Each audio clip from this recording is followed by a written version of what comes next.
passe maintenant à notre page des sports. Et ce soir, on est avec Lise-Laure Etia. On va revenir, Lise-Laure, sur un des plus grands moments de l'histoire sportive du XXe siècle. Et je parle bien sûr du combat du siècle. C'était à Kinshasa, 30 octobre 1974. Foreman, Mohamed Ali. Effectivement, 50 ans que s'est déroulé ce combat des poids lourds dans le Zaïre du président Mobutu Sese Seko. Alors je vous rappelle le contexte, converti à l'islam, Cassius Clay, qu'on appelle désormais Mohamed Ali, sa licence de boxeur lui avait été retirée car il avait refusé de servir dans l'armée américaine. Le 30 octobre 1974, il affronte devant près de 100 000 personnes au stade du 20 mai, rebaptisé Stade Tata Raphaël, un adversaire redouté, George Foreman, combat auquel ont assisté des personnalités afro-américaines du monde musical, parmi elles B.B. King, James Brown. Il y avait aussi des Congolais, le grand Franco, Taboulé Rochereau. Impossible ici de citer tout le monde. Alors comment au 8e round, Mohamed Ali terrasse George Foreman? Alors il y a 14 ans, j'avais interviewé le photographe franco-iranien Abbas qui travaillait pour l'agence Magnum. Il était, lui, sur le ring. Il nous raconte, regardez ce reportage réalisé en novembre 2010, monté par Vincent Céas, image Marina Poul, réalisation Gilles Lallemand.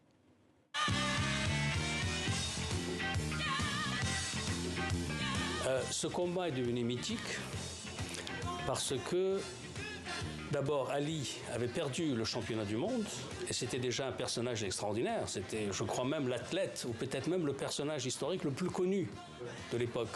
Parce que vous savez, on pouvait même parler de présidents américains ou de Picasso dans les villages africains, on ne le connaissait pas. Tandis que Mohamed Ali, tout le monde le connaissait.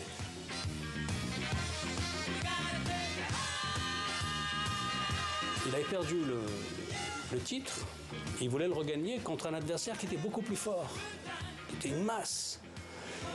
Et ça se passe en plus au Zaïre parce que le président Mobutu voulait mettre le Zaïre sur la carte. Donc il avait pensé que faire un match de boxe entre deux grands champions mettrait le Zaïre. Il avait réussi d'ailleurs. Voilà. Et en fait, ce qui je crois est resté après, c'est que Ali n'a pas gagné avec ses poings, il a gagné avec sa tête. Je vous assure, quand on a vu à la pesée, on a vu Foreman, une masse extraordinaire. Et puis on a vu Ali après. Presque petit à côté d'un magnifique athlète, mais presque fragile. On s'est dit, il va le massacrer.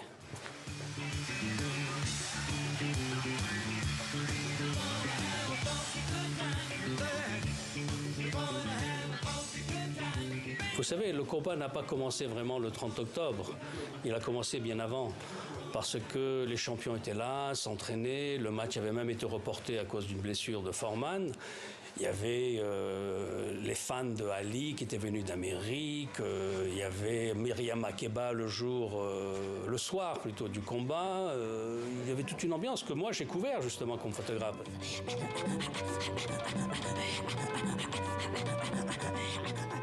Ali était un showman extraordinaire.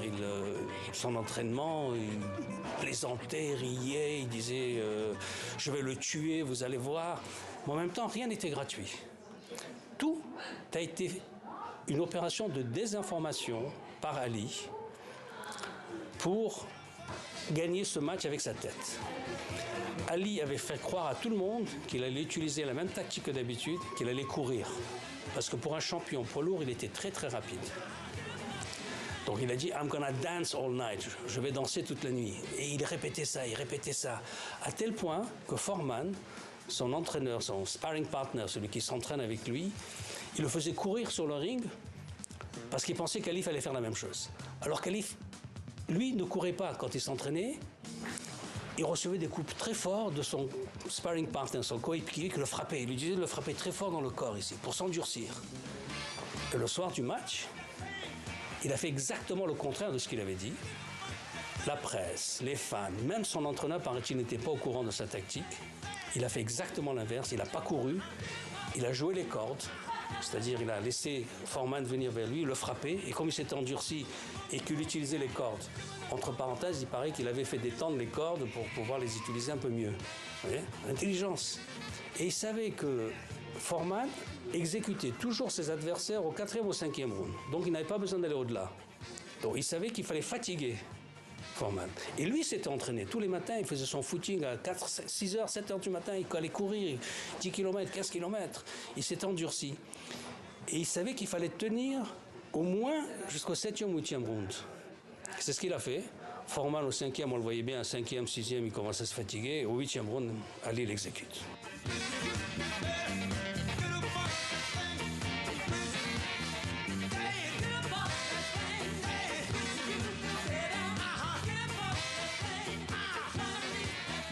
Vous savez, on a peut-être oublié Foreman, mais personne n'a oublié Ali. Beaucoup, peut-être, la génération ne se souvient pas de match, parce qu'ils ne sont pas réveillés à 3 heures du matin pour le voir. Mais le mythe Ali vit toujours, et c'était le roi des cœurs.